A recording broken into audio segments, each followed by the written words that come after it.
Oh, right.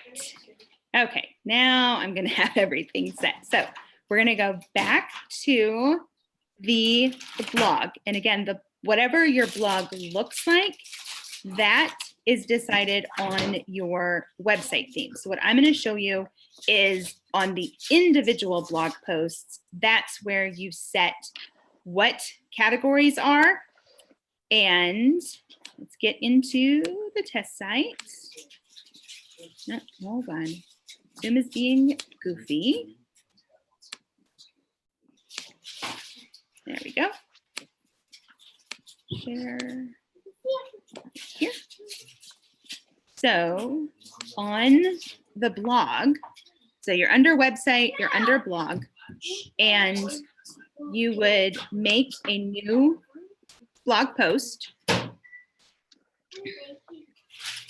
And on the individual blog posts where it says organization and then tags, this is where you tell Kajabi, this blog post is going into these different categories. So if I was doing this, I could have Kajabi, business, legal. If it was a membership site, I could put in membership site.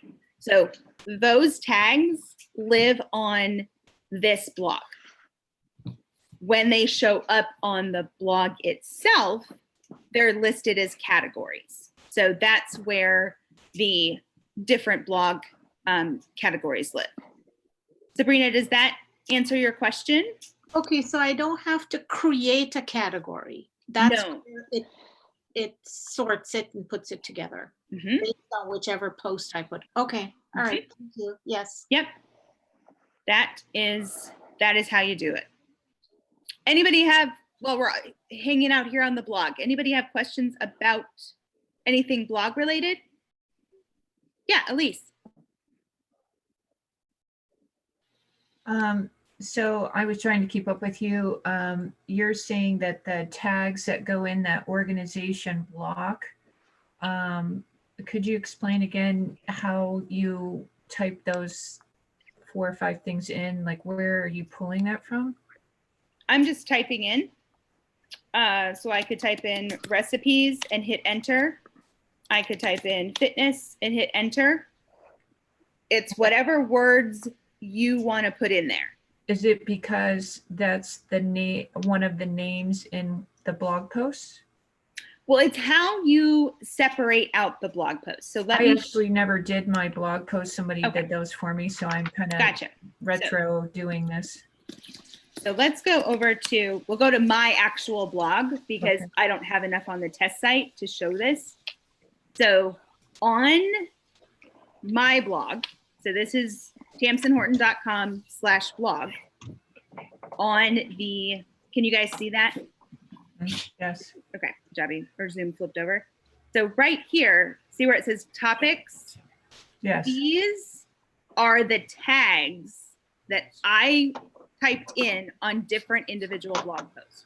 So if somebody was over here and they're like, oh, let's see, I want to know what she's done on contract. It's an organizational tool. So here, if they click on that, it will show them this happens to be, I think, an Alexa or this was an Alexa flash briefing. This was another Alexa flash briefing. So here it sorts based on what that is. So the tags, and you can see them right here in the pinky color. These are the different tags that you type into organization. So it's a way to allow people to find different articles once they're on your blog. So you determine what those are. So going back to your page, your blog page, and those topics, I see mine was set up, it says recent posts. Would that just be that was the verbiage that was determined by the person who set this up versus topic? So what shows up here, so on my, go back to mine, On my sidebar, and I Mhm. have the premier site theme is what is turned on this site right now. I have a search container. I have an image. That's what this recommended resources is. I have topics. And I think Right. that is all that I have. Let's make sure. Yep, that's all I have in my sidebar. So I determined that setup. If we go back to Kajabi, and we go to website and we go to design, you determine what goes into that sidebar based on the site theme, which controls what your choices are, and then your customization of that site theme. So on this page, if I go to blog right here and I hit customize,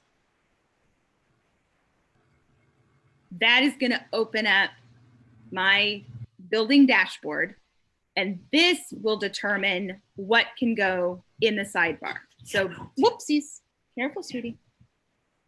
Blog sidebar, and you'll see here the choices that are on this one are the opt-in, categories, and recent posts. So I can reorder these. Like I could slide that up to the top. I could add content. So those are the choices that are currently available based on, this is the premier theme also. So yours being recent posts, the person that set it up, put recent posts there. If you want to keep it, great. If you don't want, like, oh, I don't want to show the date and I don't want to show the tags. Cool. That's how I can customize this. I could also say, here's what's new instead of recent posts. I could also delete the block. So it's gone. So what shows up on the structural part of what you see is this is where you're customizing that. Okay, so did you then add content there and you labeled that topic and that topics, and that's why you have topic at the top of your list versus recent posts? Well, I changed categories. So I could change this to topics. I'm not a fan of the word categories for whatever reason, but I can make this say whatever I want it to say. And so if I add content to give myself a category of topics, which of those would I add? You would use the category block. Categories, and then just change the name. Yeah. Got it. You can change it to whatever you want. And what pulls into this area, so right over here on the right-hand side where it says topics, and you see branding, Kajabi, and copyright, those are what we did at the very beginning, organization and tags. When I type in a tag, it will then populate that as a choice because it is reading as a category. And I completely understand that it can be really confusing because Kajabi did not use the same word across. They call it a tag at the blog post, but it's really a category. And then the heading is whatever you want to call it. So if you want to call it category, and then this would say all categories. Sorry, there we go. I can do it that way. So, but that's functionally, that's how those pieces are pulling. So on mine, what I did is I changed the word categories to topics right here, but all of these 80/20 affiliate, Alexa, if I click on that word, it is a tag that I assigned at the blog post level. So here there's 3 tags associated with this single blog post. And could you say one more time how you put the tags there, please? Yep. So when I'm writing the blog post, so I want to go back to my site.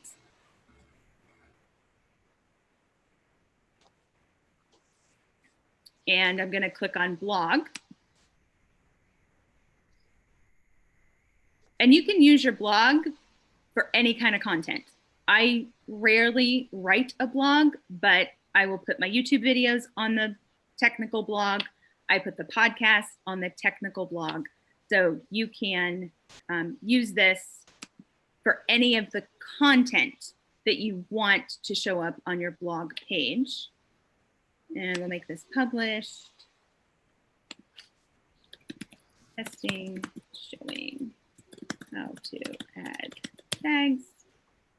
So right here under organization, I just add the tags. Type in whatever you want. Then click save. And if I preview this blog post,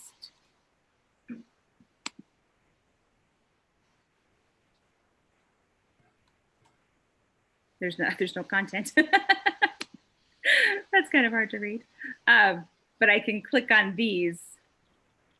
There we go. So if I clicked on Kajabi, there were a couple of blog posts there. So that's how you add them.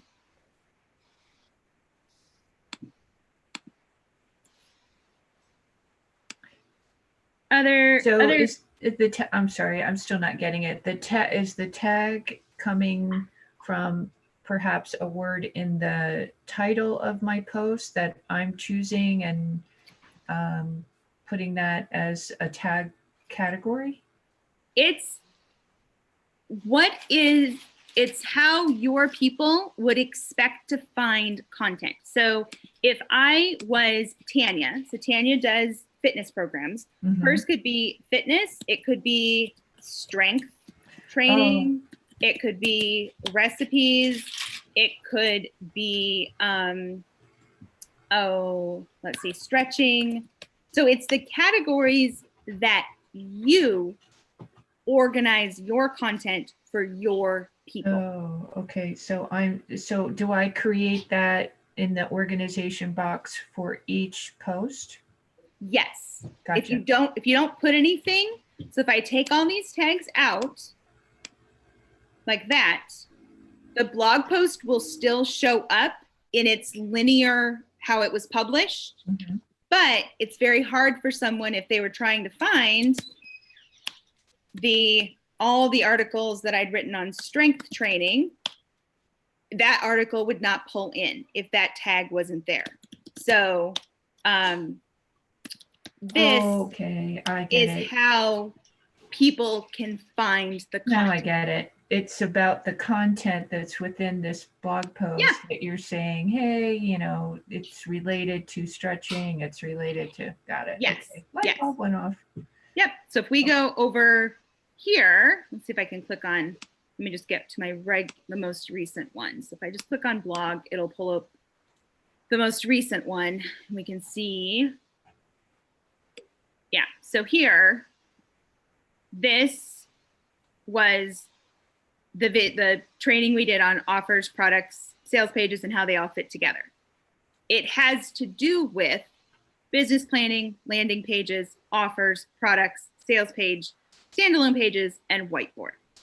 So it has all of those pieces. If someone were looking for, let's say, sales pages, if they wanted to, like, I just want to know about sales pages. Okay, what has she written on sales pages? They would scroll down here, they'd click on sales page, and now my blog will filter the content that they see only based on who has the sales page tag.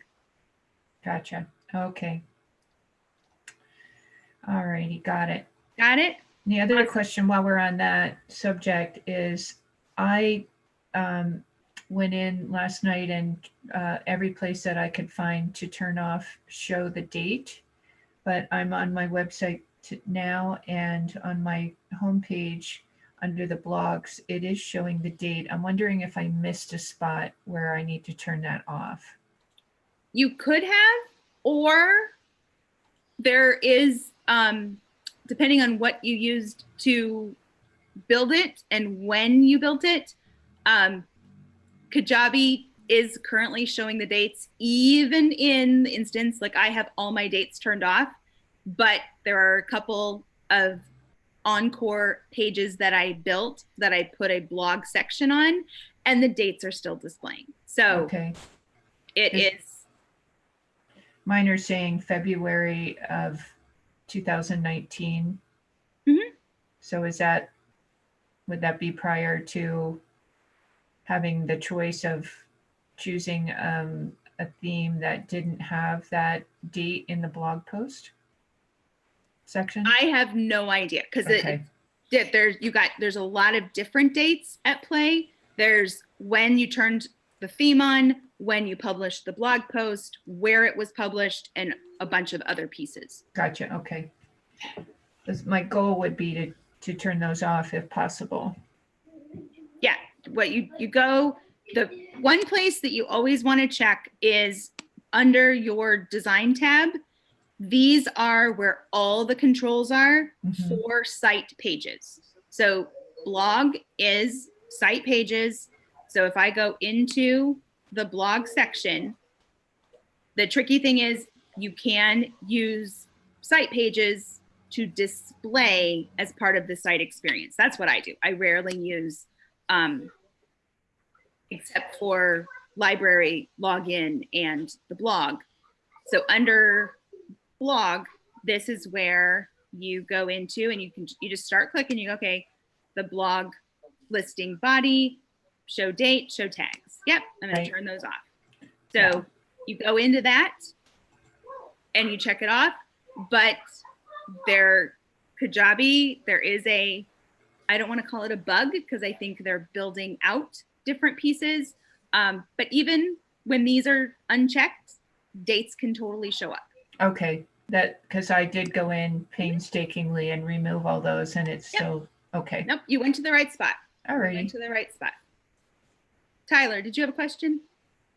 Yeah, do the tags serve any purpose other than to filter the blog? Like, can you use them to show like posts on the homepage only from a certain category? Not yet. Custom coding, absolutely. What you can do, because this is one of the things that a lot of us would like. If I click on, let's say, email marketing right here, if I go up into the URL, it will give me a URL that has tag equals what I clicked on. So for what you can do is, so this podcast link right here, currently it's going to send you out to Anchor. Once I had more podcasts that are on this blog, I could link this navigation link to any of those blog tags. So there are ways that you can manipulate only a landing page at the moment. So if I wanted to build a Encore page and insert blog posts as a section, which you can totally do, I could set the call to action. It's a very roundabout workaround right now to read to those tags. But I can't tell Kajabi currently, hey, put all my recipe blogs in this section, put my fitness blogs in this section. Custom coding, you absolutely can do that. I'm hoping with the release of the Encore site theme that we will have that functionality because it's highly desirable for so many of us. Makes sense. Cool. Any other questions on blog?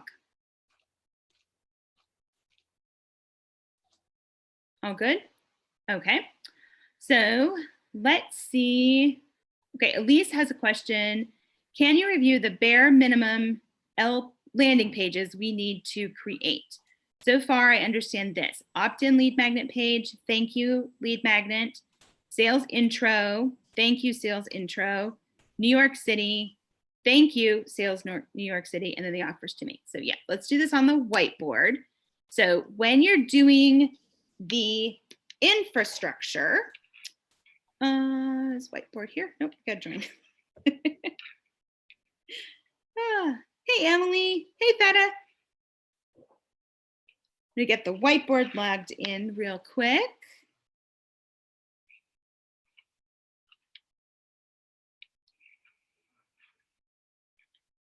And it's important to know, knowing the whole infrastructure is key. You don't have to have the whole thing built before you turn on a portion of it. Depending on what the time frame is, that will kind of determine what you're able to do. But this is what it will look like.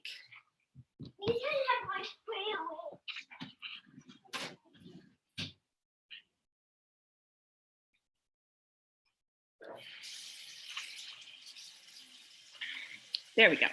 Okay, so bare minimum is we're gonna have North Pole to New York City. So our North Pole, we just did a good job. That was all of our blog stuff. Our lead magnet, first thing we're gonna have is our opt-in lead magnet page. That is gonna have our form on it where we get their name and email.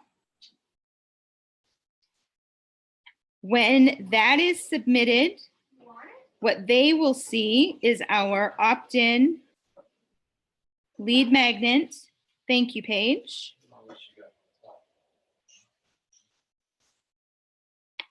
Let's move this, I'm gonna run out of room. Yep. When that is submitted, let's do email in blue. When this is submitted, I'm gonna put it over here.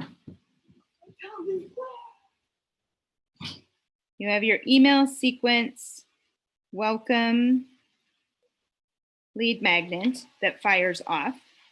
That is, the purpose of this is to get them to click to our sales intro page. So that's the next piece. So that would be under our intro column. So we have our sales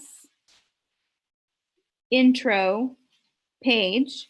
This has the call to action to our intro offer checkout, okay, where they can buy.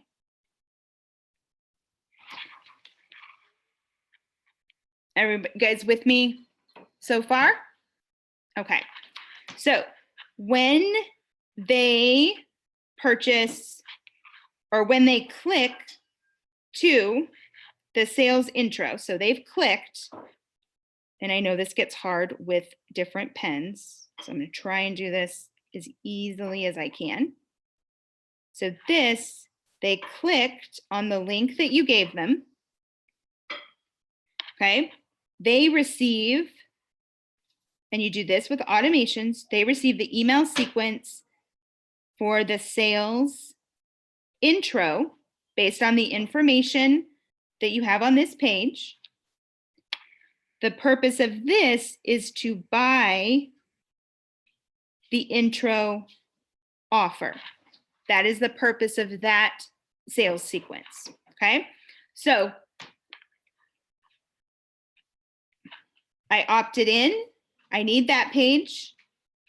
I saw the thank you page. What I then started receiving was the email sequence, who the entire purpose is to get me to click on the link that you gave me that gives me all the information on what you want me to buy. I didn't buy right away. What I started receiving was the email sequence encouraging me, providing me more information to get me to buy. Now I purchase, so I'm gonna write, let's go back to black. So now I buy the intro offer.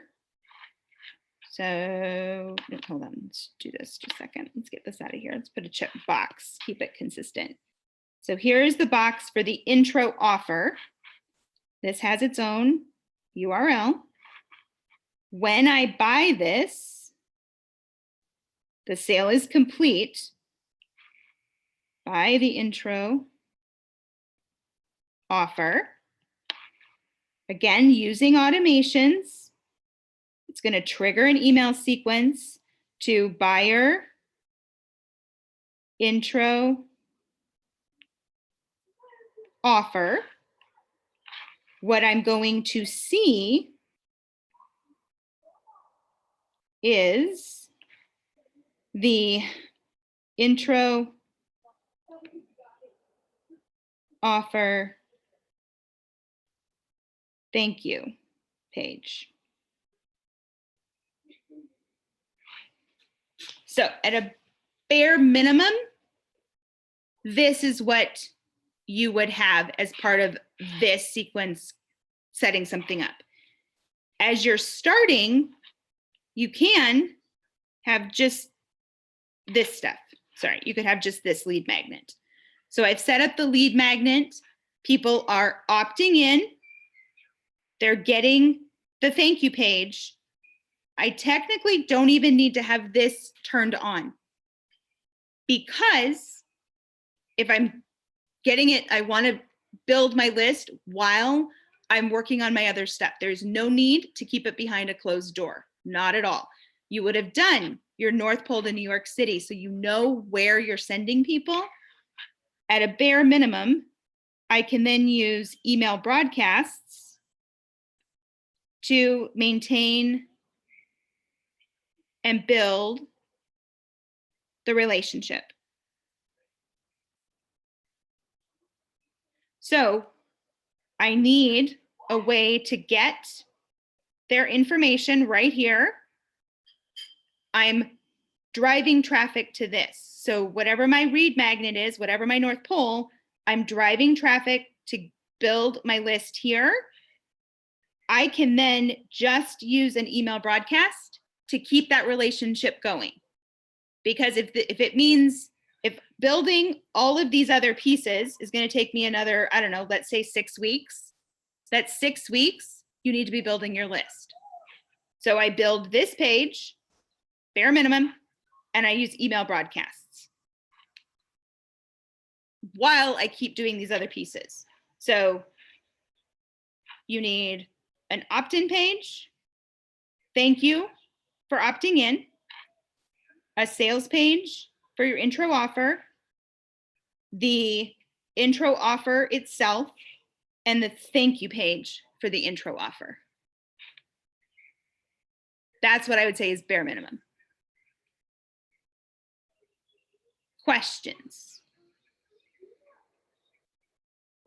So the intro offer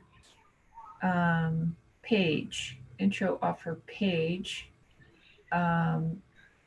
is a page with the offer on it that's attached to the offer at the checkout, correct?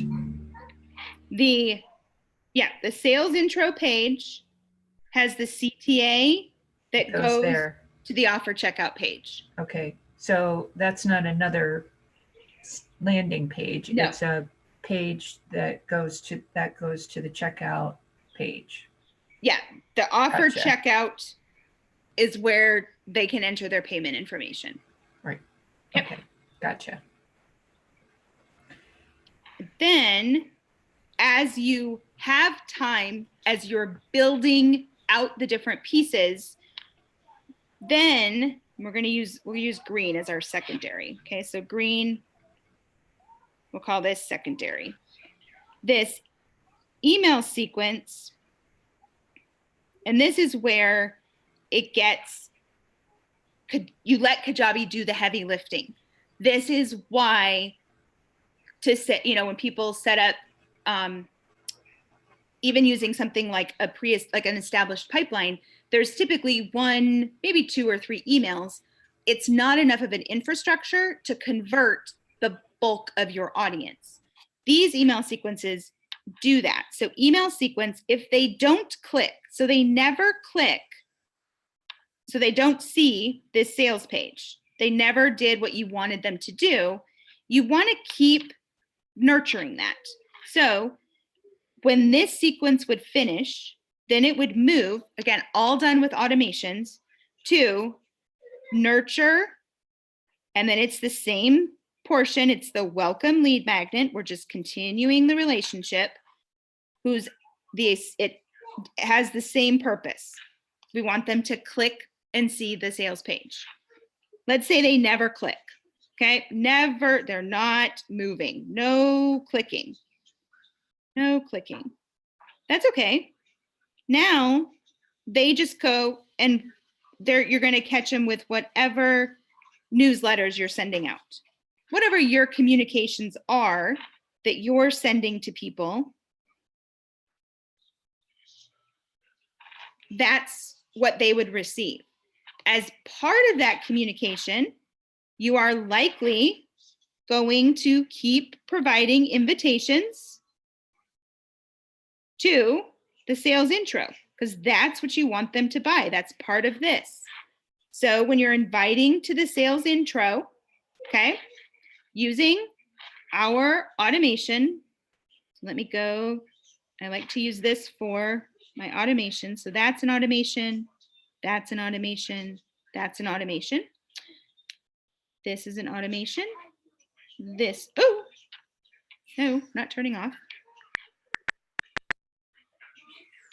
Okay.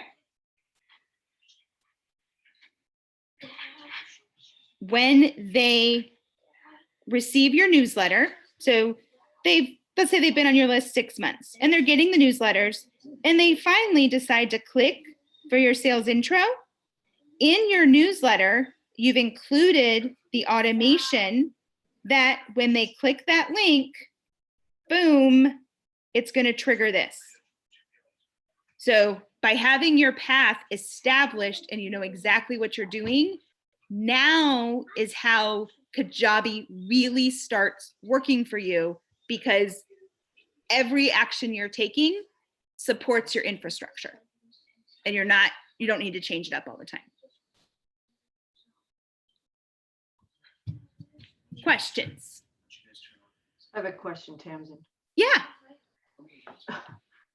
I'm chasing my tail over here, trying to do automations and triggers. And I just realized you were online. So I have all of this is set up. But my question is, I'm setting triggers. So for my lead magnet, which is the opt-in form to the newsletter, right? Okay, let's just a second. Let's get a clean page for you. Okay. You know, you think you understand this until you have to sit down and do it. And then all of a sudden you realize it's that thing. It sounds so easy when you listen to it until you sit and try and do it. I feel like an electrician putting a wiring together in a house, and just like, I think like, okay, am I really ready to turn on this circuit and see if it's all working now? That's a good analogy, because I thought, okay, I got this. And then I'm sitting here and I'm just chasing my own tail. Hey, that's why we have each other. That's why we have each other. And thankfully, the internet has not gone down, so we can all keep talking. Yeah, don't even put that out there. Okay. All right. So your opt-in is your lead magnet, and that is just to get on your newsletter. Correct. And let me scoot these down a bit. There we go. And we have course A, correct? Yeah, there's no intro. Just so there's no intro. I just go right. Oh, that's right. You go right to New York City. Yeah, I don't have an intro. Course A. And we have course B, right? Right. Yep. Okay. So fill me in now. Where were you? So I have all of the emails, all of the sequences are set up. Mm-hmm. And now I'm going back and doing triggers and automations. And I think what's happening is I think I have too many front doors again. So here's my question. Yeah. I have links in the newsletter, just as you said, that connect to, if they click them, they'll go to the sales page and they'll go to the sales page. So I have that lined up. Mm-hmm. But I think where I'm getting confused is, in my mind, I was thinking, I'm going to sign. sorry. You're fine. They sign up for the newsletter, that gives me their name and address, or their name and their Yep. email. And then I had that, if I only had them going into my email sequence, if they triggered one of the links to the courses. Yeah. I did not set it up so that if they just sent me their opt-in, they just opted in for the newsletter, that I funneled them into my New York City Correct. email sequence. Correct. So if they sign up for they opt in for the newsletter, they get the thank you thing, they're in my newsletter. Yes. They're in my list, and then eventually they'll start getting my newsletters. Mm-hmm. My concern is that I have links for the trigger for the email sequence. You want, I have the trigger set up for the newsletter dated, the one that's going to come out. Hopefully I'm hopefully going to get it out this weekend. I can't send it until I have everything lined up. So, but it's tethered just to that newsletter, but there's going to be more newsletters coming out. So do I need to go back in and add a trigger every time for the new newsletter in case they hit that link? Yep. So let's say this is newsletter for, let's say 4/18.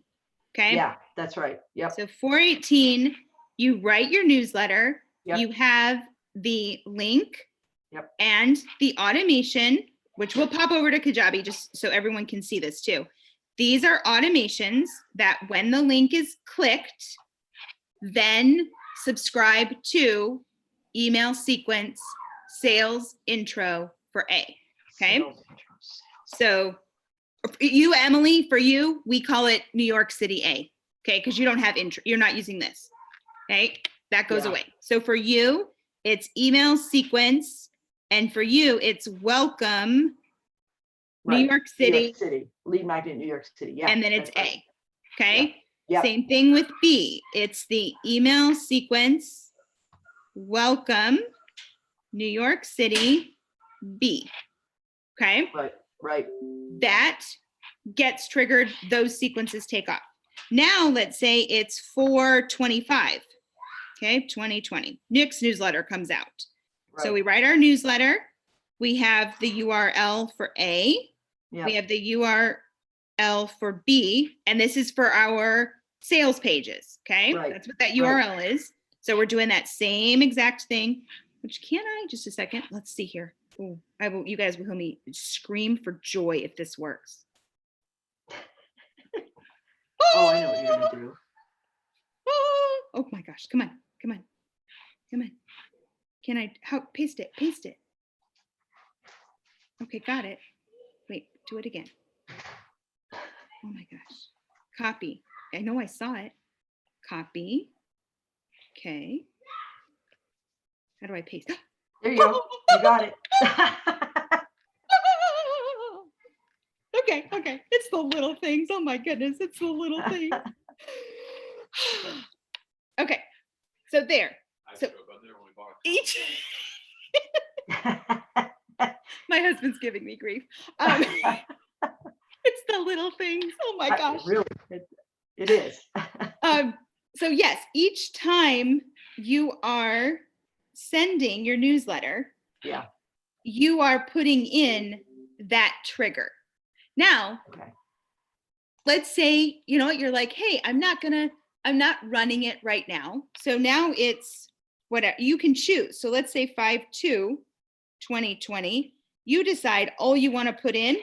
Oh, we're going to do this again, guys. Everybody hold on to your excitement. I know you're all just dying like I am. Hold on. Oh my gosh. Okay. But we say, you know what? I'm not going to run. I don't even want to give them this. Yeah. So don't include it. Yep. Okay. Does that make sense? Because now I'll go into Yeah. Kajabi and we'll do how to put the automations into the emails that are going out. Yes, that was a piece. I wasn't sure if I was going to have to keep going in and adding another trigger every time I did another newsletter if I have the links in the newsletter. So that was a yes. So that I got. So the other so that's the newsletter that funnels them, the links that funnels them. If they click on the button, then they get triggered into the email sequence. So I think I understand. It makes sense now. Just wait till I sit and start doing it in Kajabi. Hey, you can always ask me, you know. But the other question that I have is so I have a standing page that is my faculty development page, and on my faculty development standing page, it's a page. I was going to put links on that as well, but I'm worried that if they click on a link in the newsletter and then for some reason they're on the web page and they click on the link again, I don't want to get them like recycled into the email sequence again. So I'm not sure how to prevent that. If I click if I'm on your website, I cannot trigger an automation. So if I click on the link and I go and I see your sales page, I can't, Kajabi doesn't know who I am.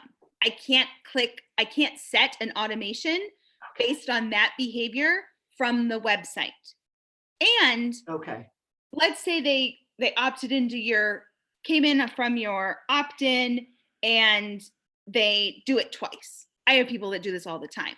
You use your conditional automations to make sure that if they're already in the cycle, they're not going to get signed up again. That if they use a different email, you can't control that.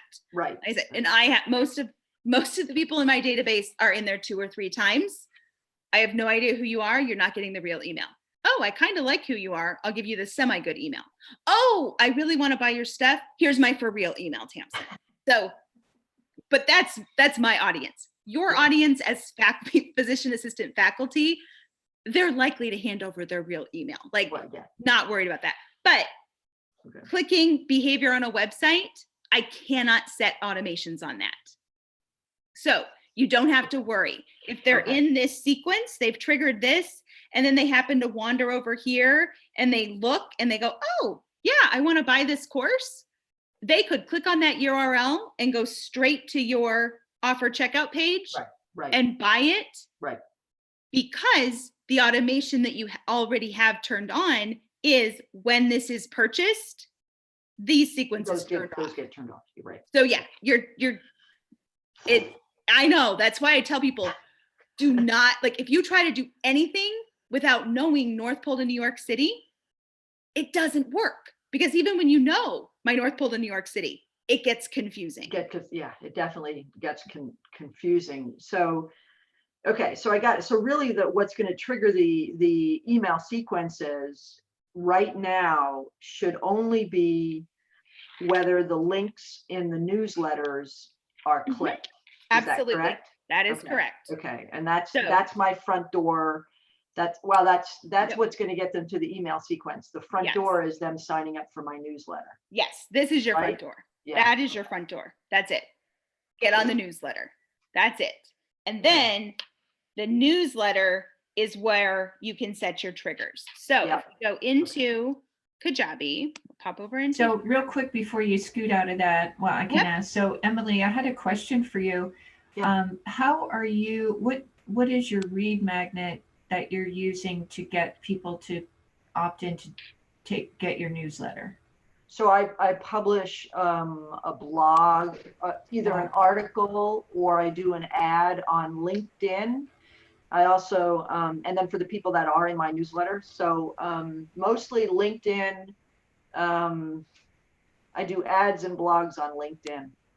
Okay, so there can be multiple ways that you can use your read magnets. You don't have to just have one on your runway, right? You can use multiple ways, like blog posts and Instagram and Facebook ad or Facebook posts. And okay, that was another question I had, is you don't have to have just one thing, because that reed magnet can live in different forms. Yes. Right. Reed right. I mean, magnets. yeah, I don't. I mean, I tend to do LinkedIn. I tend to contact people directly. I tend to do cold emails, send emails to new program directors that I think.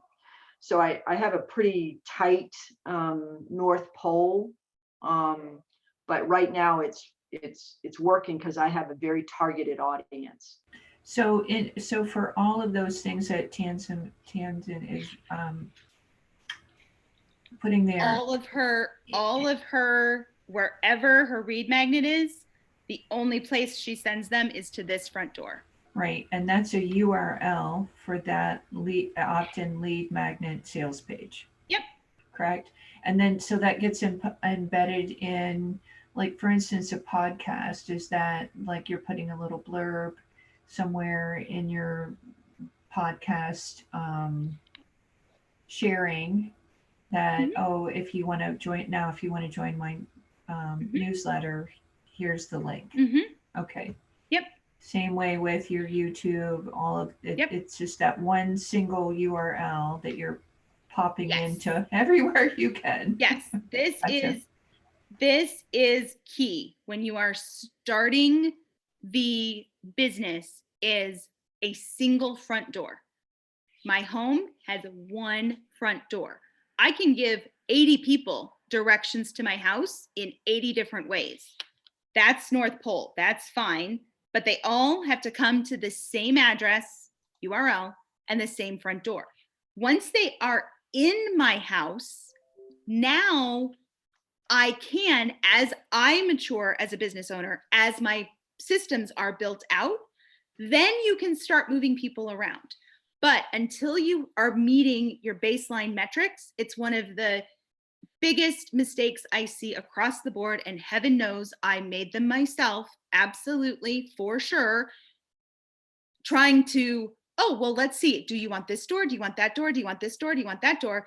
You can't man them all. The minute you say, look, you want in, this is the only way you get in, you give your business the chance to actually start gaining traction.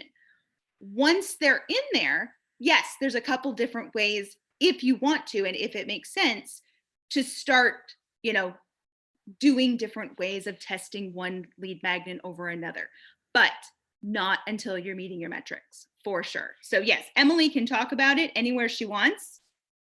She sends them to the same address once they opt in. Once they're in her Kajabi database, she is sending her newsletter. Her newsletter provides them the choices in terms of, now she can filter towards course A and the infrastructure that is set up for that, course B and the infrastructure she is working to set up on that one. Okay, so if I'm going to go into Kajabi and show you guys what that looks like, and then Anita, we will do your question next. Share.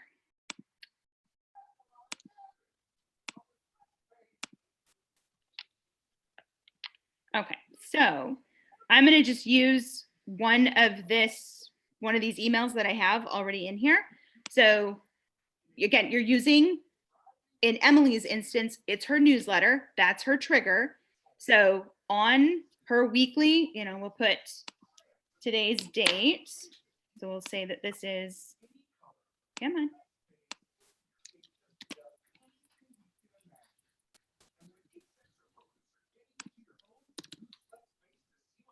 And we'll go right down here to the bottom. This is where she will have put her links into the email, and I'm probably not going to have any in this one. Oh, I do. Awesome. Okay, so let's say they click on, pretend that says course A. Everybody. Intro course A has been clicked. So when it is clicked, I want to subscribe them to my email sequence, sales, intro. So Emily's would say, because she doesn't use intro, she just has New York City destinations. Hers says email sequence, sales, New York City, course A. We're going to pretend that that says all that. And then we click save. So now when this email is sent out and someone clicks the link, which means they saw the sales page for course A, it is going to subscribe them to an email sequence. Emily has a whole other set of automations that are already done that says when someone subscribes to email sales intro, pull them off of welcome to course A and nurture welcome to course A. That, like, we already set all of that stuff up for her. So we're not setting up all of those in automations on the email because they were set up as the infrastructure when she was setting up North Pole to New York City. But that is how it triggers. They open the email. Oh, I want to learn about course A. Great. They're not going to come off the newsletter. They're going to get the next newsletter next week. But now they will get, in addition to the newsletter, unless Emily sets up an automation that says, hey, while you're getting sales sequences, I don't want you pulling into the newsletter. Yes, you can turn on and off all of the many, many, many levers in Kajabi. You just have to got to stay on your worksheet, stay on your lines, and then call for help when you need help. For the email campaigns, when I go into Kajabi, because this is, at this point, it's not going into a course, it's just an opt-in for a guide and nurturing, and the call to action is call the law firm at this point. That may change in the future, but at this point, that's the call to action that I want. Gotcha. Or the end result. When I go into email campaigns, it gives me a list on regular Kajabi of options. And that's where I get overwhelmed and just say, I don't know which one. Okay, let me pop over to my whiteboard real quick. Okay. So I make sure I've got so everyone, I think I can see exactly what you just told me in my brain, but let's make sure. Sometimes we have translation issues. I goof that up at times. Okay, so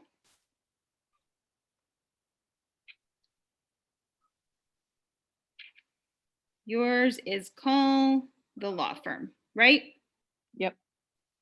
Okay, so they're going to opt in, and then they're receiving sequences. Is that right? Yes. Okay. Yes. So email sequences. Okay. Okay. The end result being somewhere in the email, I gave them the phone number. That's what you want to have happen. Absolutely. That's it. Perfect. All right. Let's go into Kajabi. Wouldn't it be nice if we could just tell them call the law firm, like in the first email, and they would just call us? Yes. Yes. Trust me, you That's need hysterical. That looks so easy, like boom, boom, boom, but not behind the scenes. Oh, trust me, you need me. Call me. Your life will be so much better. I promise. Okay, so new email campaign, and you want it to be a sequence, so you're clicking this, right? Yes. Okay. Then I'm going to call this email sequence, welcome, intro, call the law firm.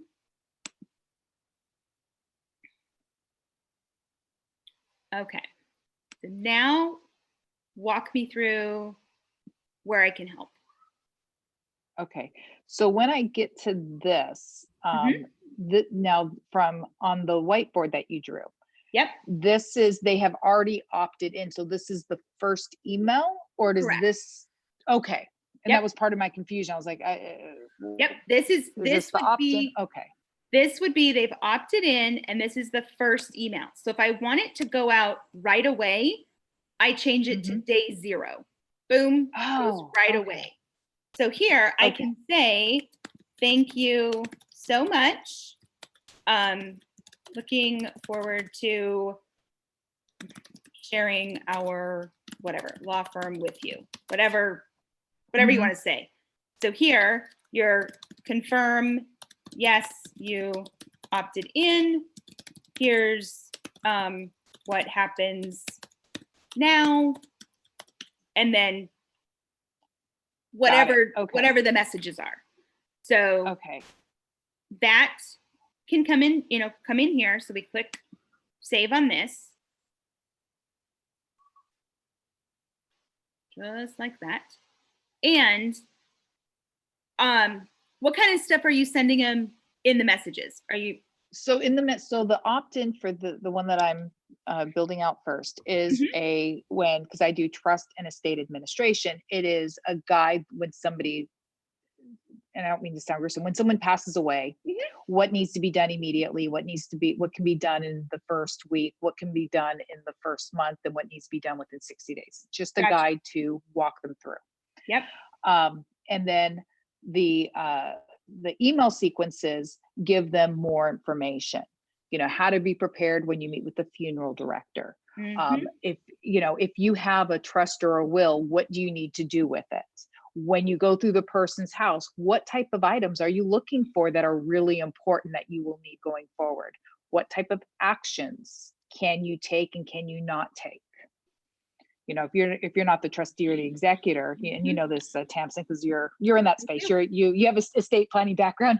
You can't say, well, they told me I'd be in charge, and yet there's a document that says something else, and so the person who only has verbal authority goes in and starts clearing everything out. You can't do that. No, it doesn't work that way. But it would be so. Oh, but I swear I have this. This is what can happen. But they passed away, and I'm the power of attorney under the healthcare directive. Okay. Doesn't that mean I'm the sole beneficiary and I'm the trustee? You're like, no, you're not. Can I have my money tomorrow? Like, I need my money tomorrow. What do you mean I have to wait? What? No. Yeah. No. Okay. So I'm just gonna add in a couple of emails because you can, since they're calling you, that's it's a different kind of an email, a way that we can tag them. Okay, so here's the first week stuff, whatever. Test week 1 to do. So click these. So as these are sending, because you can't tell in Kajabi, at least not right now, this person got, unless you go into every single record, which is a pain in the patootie. You don't want to be doing that. But you're like, okay, when people have reached, like, say this person opened this email. So, okay, they made it to this point in the journey. This is where I was talking about how to meet with the funeral director. Okay, here, and as you map it out, you can say, okay, when it is opened. In your case, it's going to be opened unless there's a URL they can click to. Like if you had a blog post on what to do when you're at the funeral home, you could use, you could put that link in there. Then you could use the when portion of when they clicked that. But if I don't have a URL, I can use the open. And then I could say, you know what? I want to add a tag. And I know that this is the funeral director. Okay. So in your case, I'm adding that tag. I'm clicking save. So as people move through the journey of, okay, yep, they're opening it. We're trusting that they're reading it, but at least we know they opened it. Then you can create things like in the people tab, you can start to put them into groups where if you wanted to contact all the people that got to funeral director but didn't get to the next stage, or vice versa, like, oh, you've made it further along, I can then say filters, and I want to find the people that got the funeral director tag. So has any of these tags, funeral director. No, it's going to be nobody because I have nobody in here. Come on. Kajabi's going to say, you have no people in this. Come on. but I'm hoping it'll, okay, it may let me save this segment. So if it'll let me save, let me save this.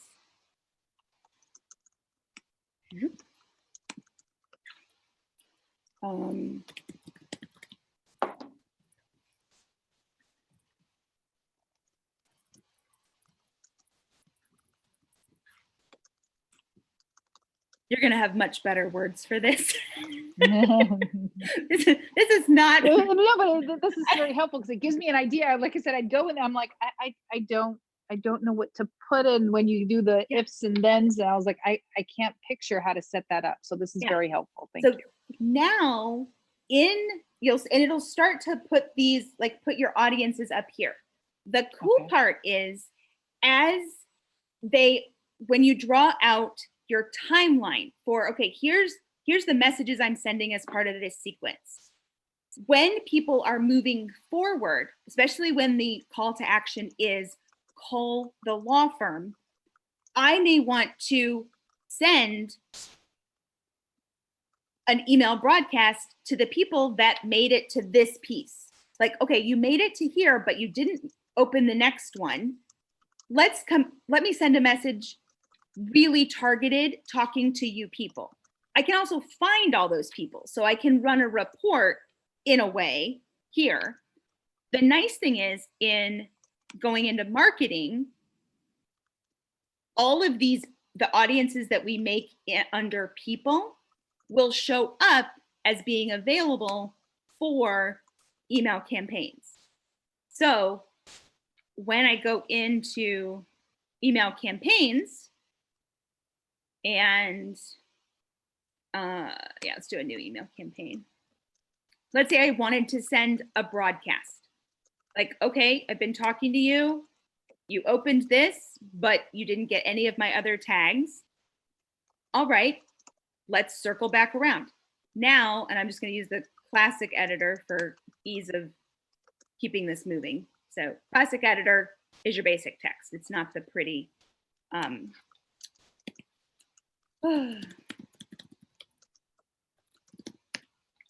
Anita, I have to say, this is the first funeral director group I've had in this. And I totally get this. Oh my goodness, I totally get it. So right here, see how I can send it right to those people? So okay. Now, as you're grouping, you can start to do these messages. So if I'm going to go back to the whiteboard. As you map out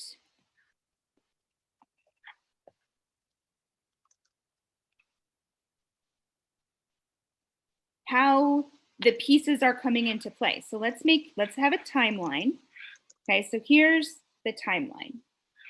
And we have 0, and then let's say we're gonna, someone has just died, so, or they're opting in. So maybe the first few emails go out rather quickly, and then maybe we're at day 10, 15, 20, 25. So these are our days that the emails are going.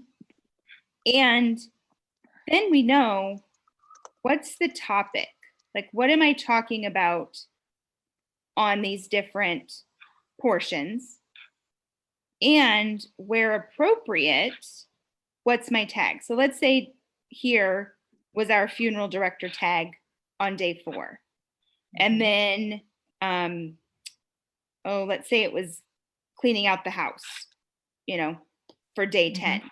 So I can, when this email is opened, so when email is opened, add funeral director tag.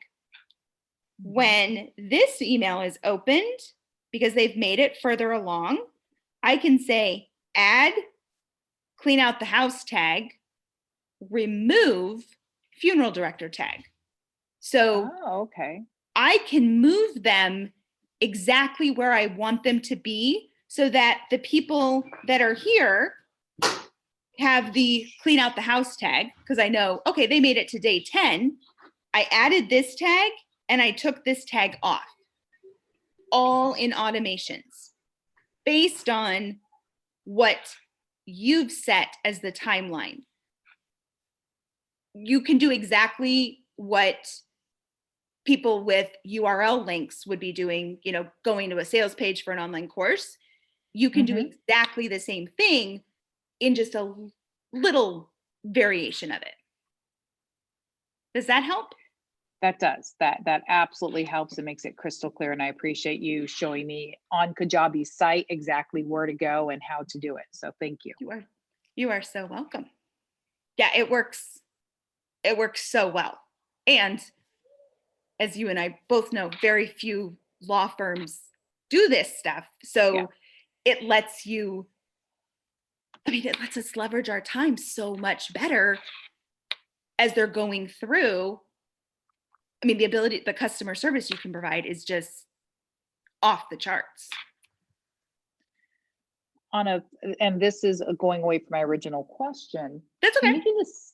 Can you do this, set it up this similar way so that when you have clients, you have either a site that they, like you have your membership, set it up like things to know while you're in litigation and have some videos there, and do the same thing with an email sequence to set it up.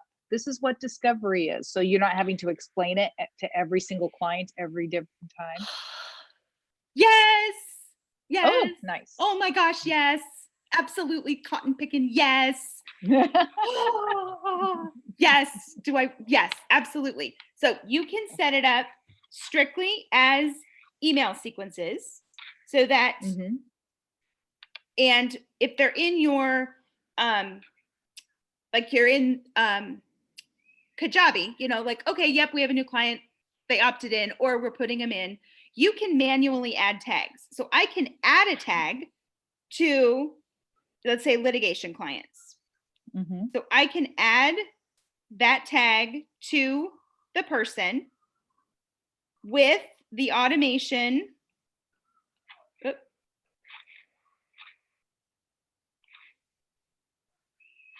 When tag is added, subscribe to email sequence litigation. So everything can come through like that. You can also use the Kajabi products to do the same thing. So if you had a product, and you can use one, or you could use different products if the cases were totally different. Like, you know, I don't know that I would mix, well, I guess you could mix family law and wills and trusts, but if those were separate practice areas and I could use separate products, I probably would, just so that people don't get confused what's going on. But I could absolutely put it in a product, have all the stuff that you end up telling everybody over and over again, and, you know, show them what all the different pieces of paper that they're going to be seeing are, and explaining to them all those things that you don't want to use your billable hour or your, you know, our time for. Deliver it via either an email sequence or in a product. And you can absolutely use sequences and tags to completely accomplish the whole thing. Hands off completely. Perfect. Thank you. Oh yeah. It's like one of my, oh, I'm getting goosebumps. It makes me so excited because it's like, you say the same thing over and over and over again. And you're like, okay, but that's not the best use of my time at all. One, I don't want to charge you for this because I've already said it 20 times this morning. You don't want to, you're not going to listen. You're going to forget it. Yep. And there's better uses of everybody's stuff. But yeah, you can do all of it completely. Perfect. Yeah. Yeah. And as you're setting it up, if you run into a specific question, just ask me. But it's one of my favorite things to set up is the onboarding. I call it the onboarding process for like chiropractors and dentists and doctors and lawyers. And oh, it's so nice. What does onboarding mean in your world? If I was onboarding someone into the law firm, it would be oh, look, I'm trying to explain to a mom and dad why they need to name guardians for their kids. So with the ultimate purpose being, yes, I want you to purchase, wills or trusts package from me later on. So it's basically getting them to understand the process and understand what goes into it. So teaching them about the subject, but they're not buying an online course. They're not doing like what so many of us do with Kajabi now. They're really coming into the practice. So a dentist, pediatric dentistry office that I've worked with, it was explaining to parents why you're not going back with your kid at their appointment. We want them to take responsibility. Parents, you stay in the waiting room. We'll come to you when we're done. So all of the pieces of here's when, yes, you're going to get these forms. Oh, look, you can fill out those forms before you ever get to the office. Great. Now our front desk person has that removed from her, time allotment. She could now spend some time reaching out to whatever, if they want to do marketing efforts with her time. Okay, here's the videos of how we're going to clean your teeth. Oh, here's how to clean your teeth when, here's how to brush your teeth when you get home. So there's really powerful ways that service businesses where it's like, well, I don't sell an online course. No, but you really have to educate someone, because most of the time we're using a service provider because we don't know what we're doing. Like, that's why we hire them. Plumbers, electricians, lawyers, all of us. So yeah, that's what I call onboarding. Well, I'd be curious to know if that works, that she can keep the parents out in the waiting room. Oh, she does. She Really? does. We are not allowed back there. Not at all. Wow, that's amazing, because hardly anybody's like that. And being the one that's sitting there hearing mom yak at the kid, it's like, no, they are. Mom? They have a very, very well run practice. Very, very well run. And they know they're North Pole to New York City. They know the kid is our client, but yes, you still have, the parents come with the children, but this is the expectation and this is how we handle it. And being able to handle that, not as someone that is coming into an office for the first time and you're, whoever's that first frontline person, it's like, okay, I say this every time, like you're the human videotape recording over and over and over again. There's better uses for all of that. And there's ways that the mom or the dad or whoever it is, especially in trust administration, and I mean, you're dealing with someone who's passed away, all those emotions, all that stuff. If I can let you learn that when you're not stressed and not in my office, but you're reading it in an email or you're watching a video, you've just changed the entire experience of that event. It's good for everybody all the way around. Mm-hmm. Anita, anything else? Nope, that's it. Thank you so much. You are so welcome. That was a great question. Okay, where is, let's get here. Okay, let's see, where was I? Tanya, is Tanya still here? I can't see her. Nope, okay, I'll answer Tanya in PBK. Tyler. Yep, I still got Tyler. Yep. Okay, feedback on a logo. And you'd also like to know how the heck we're streaming live on YouTube. And a question. Yes, I would. You Yes, know, I would. I'm just reaching out to that part now too. Okay, so the easy one is on Zoom. There is a button underneath your settings on your Zoom account, so your Zoom dashboard.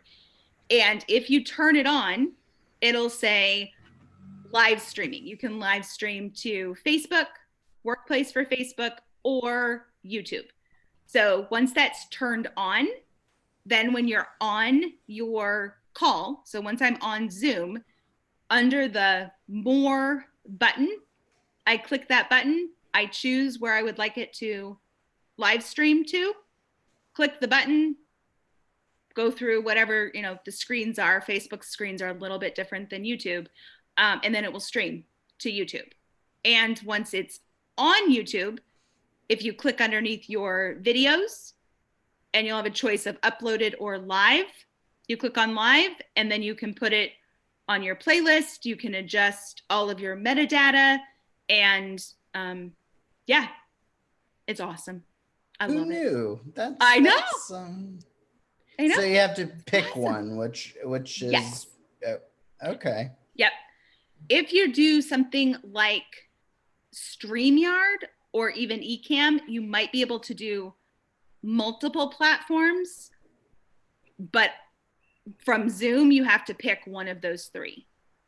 Yeah. Well, that must be fairly new, or I just didn't know about it. That's pretty cool. I would say probably the last month, maybe two. It's a new thing. It hasn't been around for a while. Where did you say that lives in Zoom? In the settings? Yes, when you're under your zoom.us dashboard, if you go scroll through, I think it's towards the bottom, but it'll say live streaming, and then you just turn it on or allow it. And then it works. It works awesome. I love it. Okay. You want to do logo or assessments? Well, my assessment question is really easy. And if everybody wants to know what I'm asking, I can say the long version, but I'm going to say the short version to Tamsin. Okay. How hard would it be to do what Jenny does with Kajabi assessments? Difficult. Okay. Difficult. Because she has, here, I'll open this up. Let's go back here.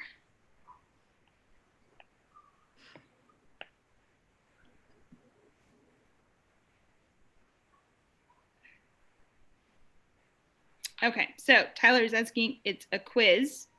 So Jenny has her quiz. She ends up with 5 different results. These, which I think she has 9 questions. I believe it's 9 questions. So based on your answers to these questions, they match up differently. So it's a lot of, it's stuff like this that's going on for her. That is incredibly difficult at the moment to do with Kajabi assessments. If it's more straightforward, like I don't need it to be that complex, then my answer might be totally doable in Kajabi. It depends on what you're trying to achieve. Okay. What are you trying? Does that answer your question? Yeah, it does. I'm really trying not to purchase another service. Yep. Yeah, another tool. But like basically, she's doing a math equation. She's taking these answers, and if they're answered in a certain way, it equals something. Mm-hmm. And then I forget, does it direct them to a separate landing page? Yes. Or does it just tell? Okay. Yep. Right. So hers, this is, we'll call this URL 1, URL 2, URL 3, URL 4, URL 5. These are all separate. She made a templated standalone page, and then she cloned it, customized based on the result. So based on their answer, they land on a unique landing page. But as they're starting, they get a similar email sequence. We'll call it the same. And then, I forget which number it is. Let's say it's number 4. Then it splits them back out based on what they're clicking into different sequences. So yes, but hers is the quiz being her lead magnet. They're opting in. This funnel is all leading towards her intro, which is Hilda's Hub, which is her hub, which is her membership. So hers, they kind of are on the same path, It's like, it's one of these, it's like ebbs and flows. Like, yep, you're all going to get this. Now you get kind of a different thing, but you're all landing at the same spot again. So she's probably got Zapier in there somewhere because I know she uses Kajabi for her email. So well, they opt in. Yep, on her quiz. Sorry, her quiz. Just a second. Her quiz. Just a second. They get their result here, and then this. I wrote it down wrong. This is where they opt in for her. So they can get their quiz result without handing over their name and email. So here they land on the page and then it says, hey, here's your result. Here's your thing. If you would like to know more about your thing, now you hand over your name and email.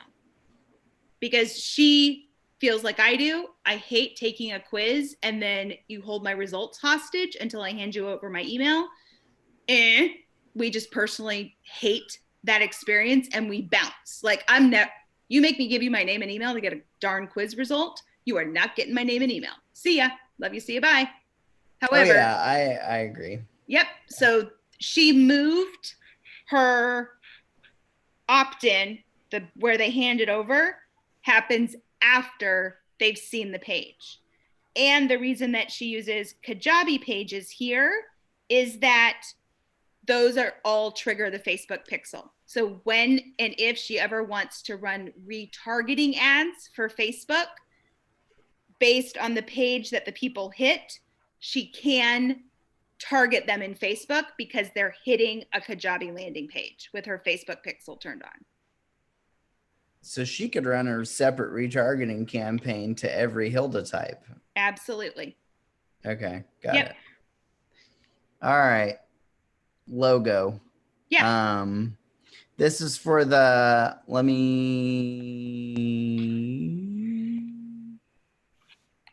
get my screen shared. All right. This is for my online parent coach website. I've gone through a painstaking process getting this logo designed, and this was a 99 designs contest, and it's by far the best one. Yeah. Of the ones. So I just, I welcome everybody's initial impression. Can everybody see it? I feel like we should have a dun da da da. Mm-hmm. So I like it. Explain to me the moon and the kid, or the moon, the parent and the kid, does that have any significance? Or is it just a graphic? It might have a significance later. Okay. It was really hard. Like, most of my logo submissions were extremely basic, and these were the only elements that were not extremely basic. And then I was having this debate about what do we do with the parent and the kids, and that was the best thing. The moon is the part of it that I'm least happy with, but given all the iterations of it, like in the beginning, I had the parent on one side, the kid on the other, and it was just like we didn't know what to do with their arms, and it ended up looking like a Nazi salute. So I was like, we can't have just their random arms around everywhere. And it came back with this, and I like it. I just want to make sure that nobody sees it. Are you focusing on younger children, parents of younger children? I would say that's how it's going to shake out. I'm probably too broad because my specialty really is 5 to 13, and that's probably too broad. But I mean,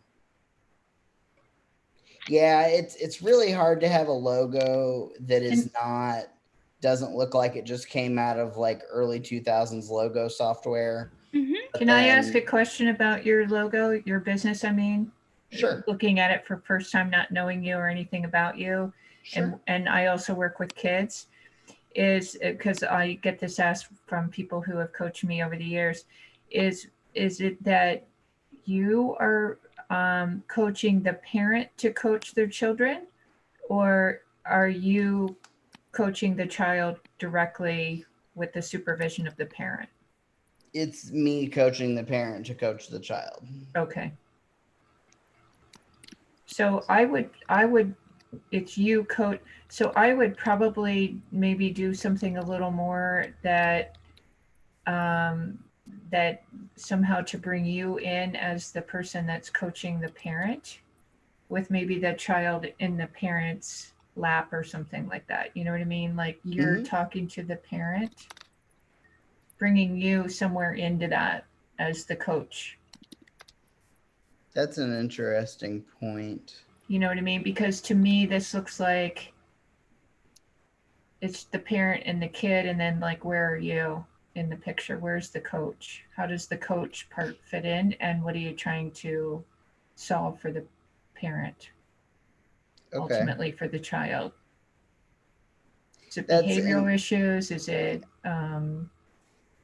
you know, do you have one specific thing that you're kind of focusing on to bring the parent in on a symptom or a behavior versus a broad range of like, whatever's wrong with your kid, bring them to me? For the most part, it's behavioral issues, because I feel like I'm a therapist. And so I'm trying to remove myself out of that direct working with the kid, having to diagnose them kind of thing. Because I'm frustrated, because I feel like half the behavior problem, quote unquote, kids that I get don't really need therapy, and they don't need a diagnosis. They just need a parent that has some guidance. So obviously there's still some kids and some families that absolutely positively need therapy, but right. So I think I would probably, in your logo, is have it like you to the parent. Does that make sense? That's how I'm seeing it. And it's funny you say that, because I did get a logo it's radically different from this, but I did get a logo version that played that out a little bit. It was like so it's like that you're, if I'm understanding, you're coaching the parent how to work with their child. So you don't have to do any diagnosis. You're just kind of coaching them on whatever behavior shows up for their child. Right. So in this business, I'm never meeting or interacting with the kid. So yeah, Tyler, I would say you don't even need, for me, I wouldn't need the graphic, like the moon with the parent and the kid. Don't need it. But if you want to put, and I think it will stand the test of time, meaning when I see it with the graphic, I think, it's little kids. Like, to me, I'm seeing, 2, 3, 4, maybe a 5-year-old, but we're not picking up Kip like that anymore, and he's 8. So just an initial glance at it, you're like, okay, yep, we still might pick up Tad. He's 4. And in my interpretation, that's what I'm thinking is younger. For me, I wouldn't need the graphic at all. The online parent coach stands like it is. But if you have a couple other examples and you want to put them up in PBK, absolutely. I mean, you can totally put them up in there and see if you have other stuff. Yeah, I have, and that's interesting to think of, the Wi-Fi signal at the top being, that is the logo. So, okay. I will put I'll put the other one that was kind of exactly along the lines of my other suggestion.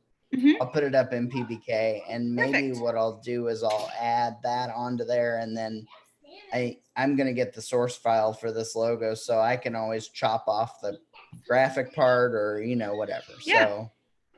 So, great. I appreciate that feedback. No problem. I sent you a private chat too, Tyler. Okay. mute myself again. Betta, did you have a question? I just noticed that your hand was up. I apologize. It's okay, no worries. I was learning a lot actually along the way. Things that were way advanced to me right now. I'm not there yet, but That's okay. my question, first, how are you feeling? You look good today. Much better. Thank you. Thank you. Much Okay, better. good to see that and to hear that. Okay, so so here's my question.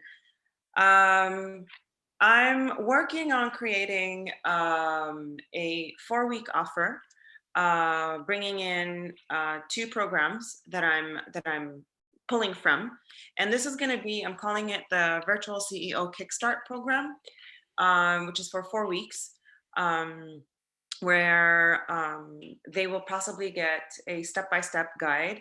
They'll also get accountability through coaching, a group coaching, 2 group coaching calls, and one-on-one coaching, and this is going to be totally free, and this is to support people during this pandemic.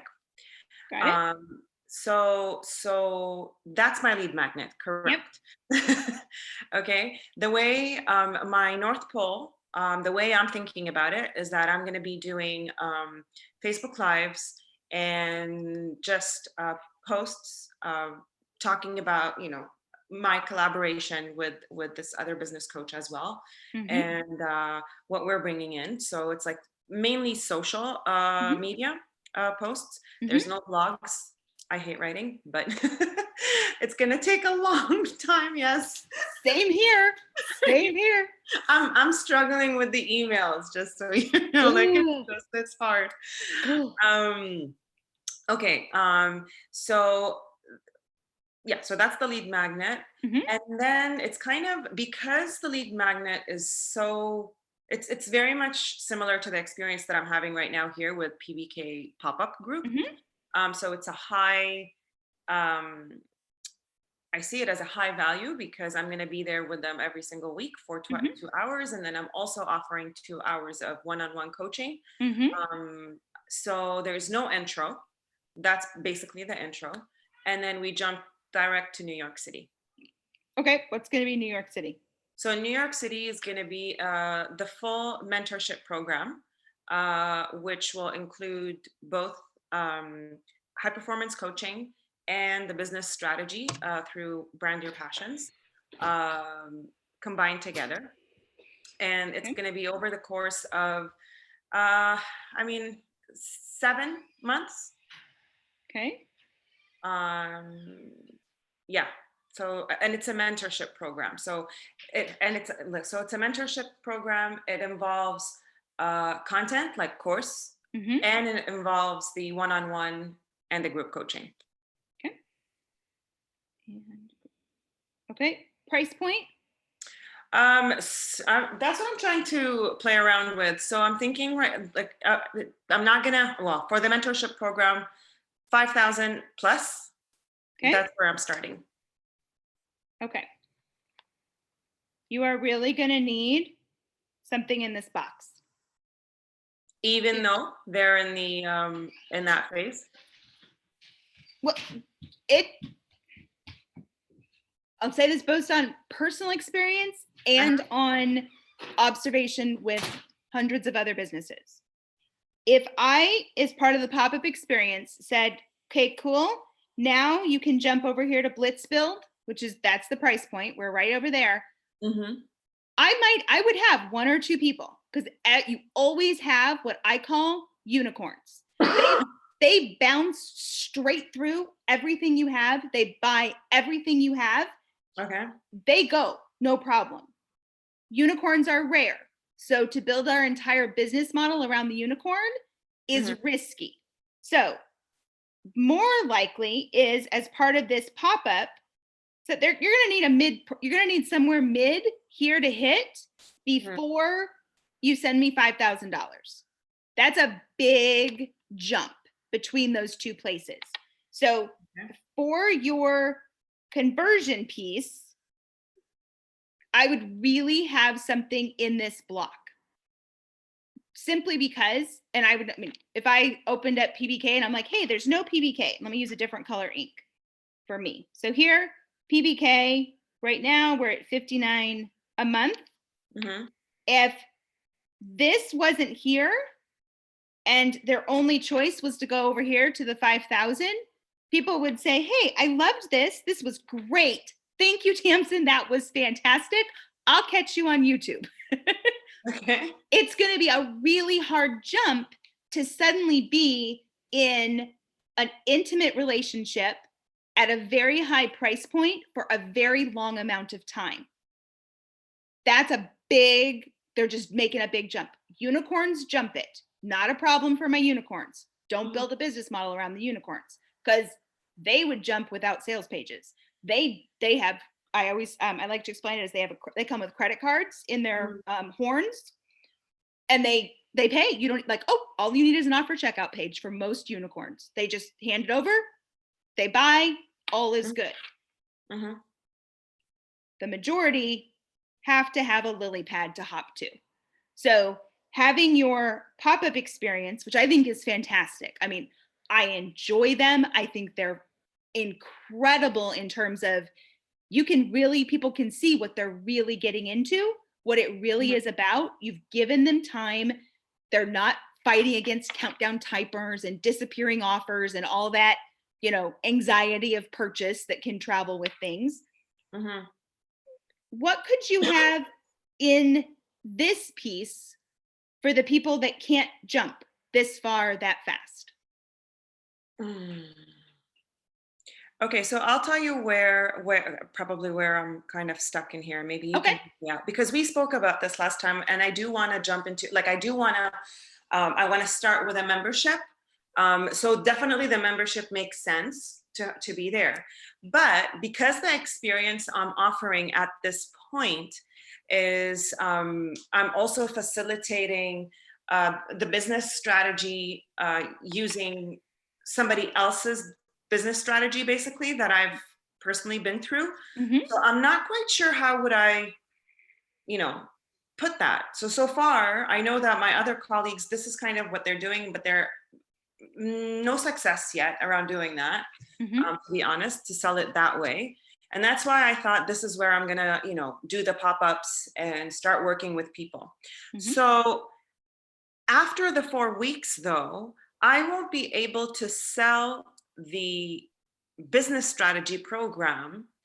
I won't be able I won't be able to allow them the 4-week access for that program per se. Okay. Unless they opt into the whole thing, then I can license the whole program for them and I can take them through that. But now that I'm thinking about things, maybe I can create like a mini course by myself, pulling from my own experience and getting, because the first 4 weeks are really about giving them clarity on their business model, and then on their value proposition and their their wow factor, what makes them value proposition, and their target audience. So it's kind of to explain these things to people. So those are the 4 weeks, what we're focusing on. And I'm tying in the clarity on how they're showing up in their business by using high performance coaching. So we're doing kind of a pre-assessment, like when we're first starting. And then by the end of the month, we're also checking in to see where they're at in terms of the area that we've chosen to focus on and to bring their performance up. Does that make sense? Yep. What I would say is, you keep this as your New York City. Okay. That's there. It exists. Great. I get a unicorn. I get a couple unicorns and they bounce right on over. Perfect. But here, even in 4 weeks, very few people are going to finish anything you gave them. Very, very few. That's why I'm also thinking about incentives. So incentivize, like putting things that, let's say if they finished week 1, they watched module week 1 and they got it done, then that gets them, depending also on the numbers, right? So I don't know how many I'm going to get through this, right? So If it was like, depending on the numbers, I might do it as a draw. So every week there's a draw for people to win 15 minutes laser focus sessions where we're setting up for next time, like for the next module. So they're getting that time with me, and that kind of, you know, for the people who are serious, they will probably jump on that and start consuming, because I mean, in terms of courses, I'm using only the business strategy. I'm not putting anything from my coaching. So my coaching is coming in through the group coaching and the acceleration calls, like implementation calls. This is where it is. And then the one-on-one, so individual 2 calls. But for those who are serious and who are moving forward, I'm thinking about giving them laser coaching, 15 minutes, hopping on a call with them and just doing a 15 minutes laser focus. You know, this way I can make sure that by the end of 4 weeks, because my goal is to get them to implement and to get clarity that we can build on moving forward into the New York City. And then we can start working on the packages, on the refining the marketing messages, on you know, touching a little bit on their branding, like all that, how it comes all together. And that's why, I mean, 7 months also, like, I'm questioning that a little bit. I know people have done it in 4 months, and they were able to knock things out. But sometimes I say maybe I'll just double it and say, like, you know, it's 8 months or something, you know, to a year to get them to that. But then the price will go up as well. Right. No, absolutely. Listening to all that, all of this, like all that they're doing in that 4 weeks, could that be their next step? Like, you know what, you want to progress, you want to move forward, here's the membership, and here's where we're going to work on this stuff together in a way that is accessible and doable for people and gives you the lily pad before they jump over into here. So what would be the lead magnet? Your lead magnet stays the same. Your lead magnet is this 4-week pop-up experience that then leads into the after the, you know, when they can buy the membership, you let them come into the membership. But I mean the 4-week material that we're going to be working in. So I even that, because that's going to lead to how I have it set up right now in Kajabi. And I need you to show me, because I've done what you have been saying not to do, which is not use the pipeline. And I didn't know that, and I started using them. It's okay. So that was one of the questions that I asked Kajabi to help me out, and I did not get what they were trying to tell me. So anyways, but at this point I have a sales page for the program, for the experience, for the full program kind of thing. That's explaining that. And then I had them actually when I had it. Can I share it with you actually? Would it be possible? Yeah, I do have to get off at 2. Do you want to, can we show it, or do you want to save it and we could pick it up on another call and we could just do it from the beginning? Okay, I'll save it then. I'll just explain to you what it is. Perfect. Now what I have them do is there's like, I have call to action. So sign me up throughout the page. And then that actually takes them into a form page that just, you know, summarizes what they're getting. And then they have to put their name and email in there. And then they get access, which is for 4 weeks on that one. So that's one offer. So I built it in Kajabi as an offer.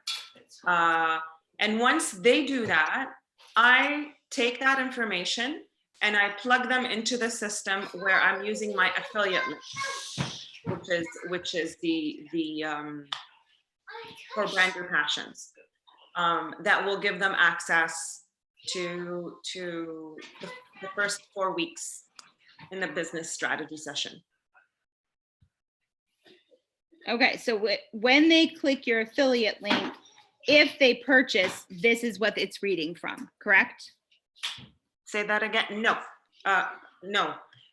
So there's the sales page, and then the sales page says sign me up, and then they'll go to a form page, which I call it. It's another sales page, but this is where they're going to opt into my system.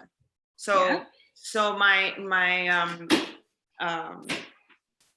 my business partner or whatever, she won't get their emails or whatever. They're not on her list. Mm-hmm. So the only thing is, originally I had them, the sign me up, I had it set up where they go and they sign up to that program themselves. Okay. But then I thought that that's not what it is, because this way they're only signing up for the business strategy. They're not signing up. They don't see that they're signing up for that other program that I'm offering with it, because it's 2 programs in one.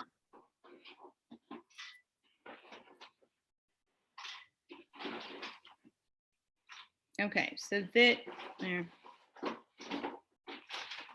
So you can say B, like program A is this, and then program A would be HP, like HPC. okay.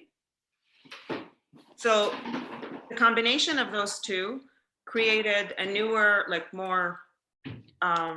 So the affiliate link is for what purpose? It's for the business strategy.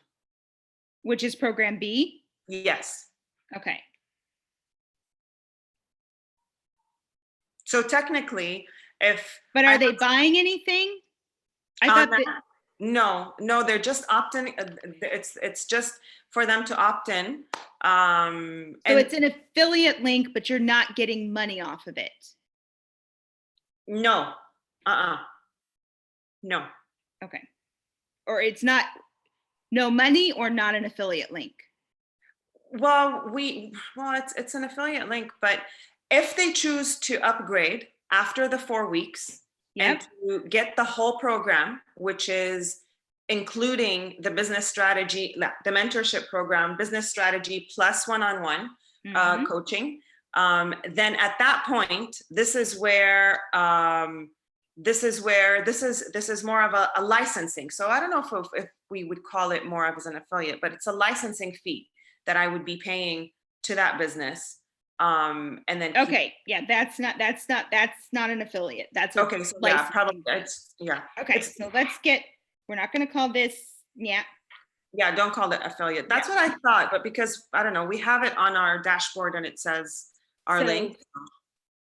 But no, we're not getting paid for that. We're licensing.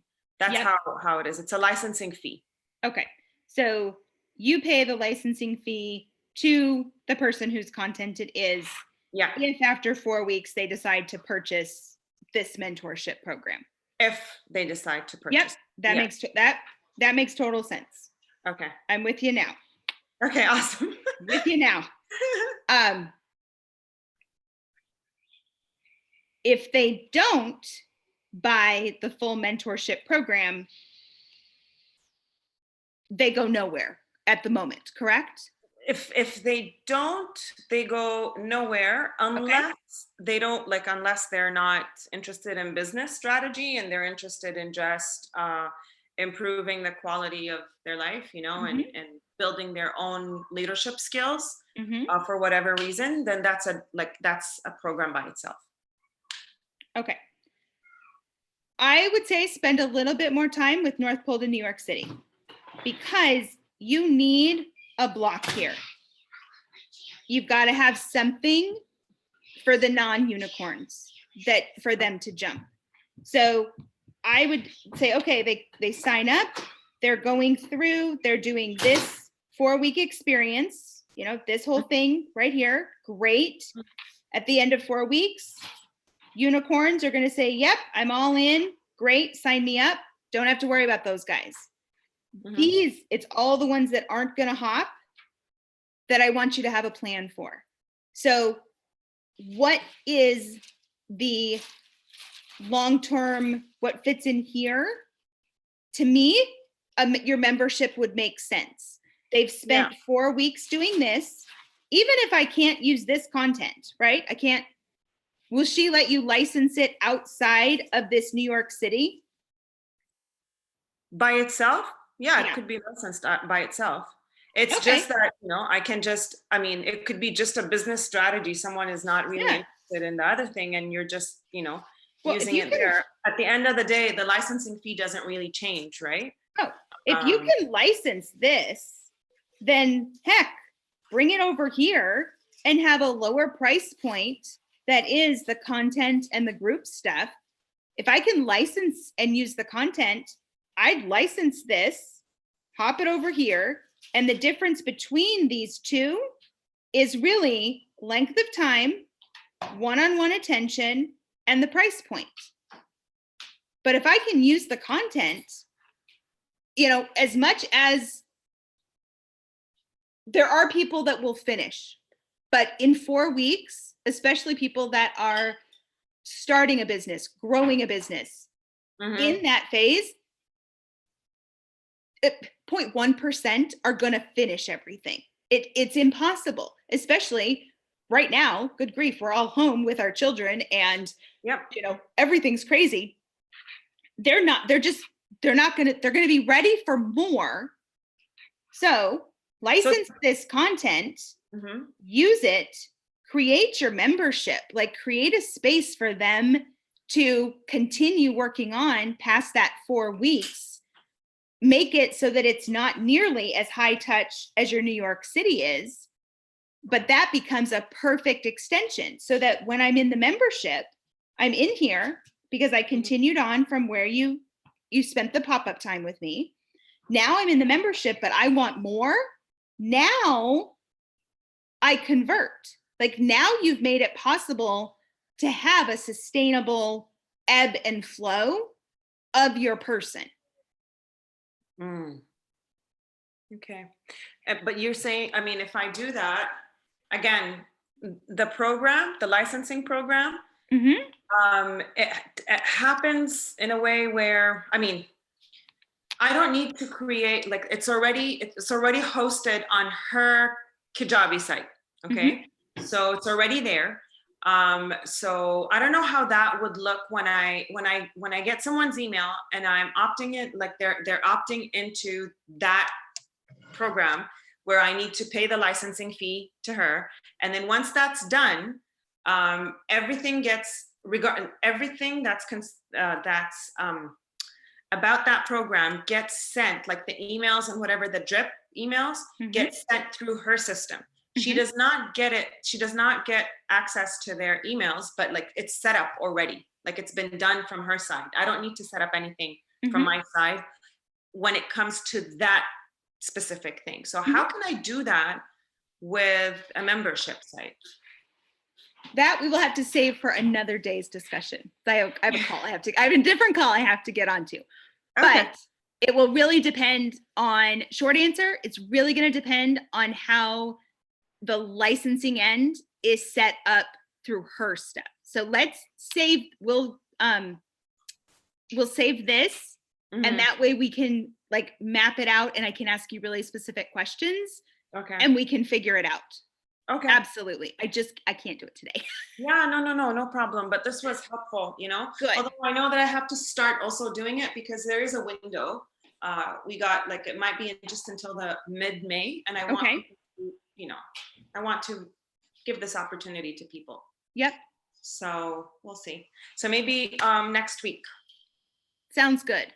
On Monday or something. Okay. That sounds good. I'll message you on Facebook and we'll figure out a day that works for you. And I'll just make sure we make it that topic for that day. Okay, awesome. All right. Thanks, Tamsin. You're welcome.